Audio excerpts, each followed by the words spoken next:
హ? అయినా తన అందంగా ఉంటే కదా లవ్ చేయమని ఫోర్స్ చేసేది. అసలు ఆ మొహం చూడండి, ఎవడైనా లవ్ చేస్తాడా? అసలు ఏమైనా అందంగా ఉందా? ఏమన్నా అందంగా ఉందా? ఆ కళ్ళు చూడండి, ఆ కళ్ళని చూస్తే అసలు చూస్తూ ఉండిపోవాలనిపిస్తుంది. హ, ఇవన్నీ కాదు భయ్యా, తనకి ఎప్పుడైనా ఐ లవ్ యూ అని చెప్పానా? I love you, I love you అని చెప్పానా?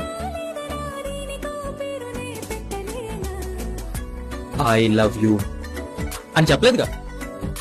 ఐ లవ్ యూ అని చెప్పాలా? నువ్వు ఐ లవ్ యూ చెప్పినప్పుడు ఐ లవ్ యూ టూ అని నేనెందుకు చెప్పాలి? ఐ లవ్ యూ టూ అని నేను చెప్పను. అవును, నేనేం బాగోను, నా కళ్ళు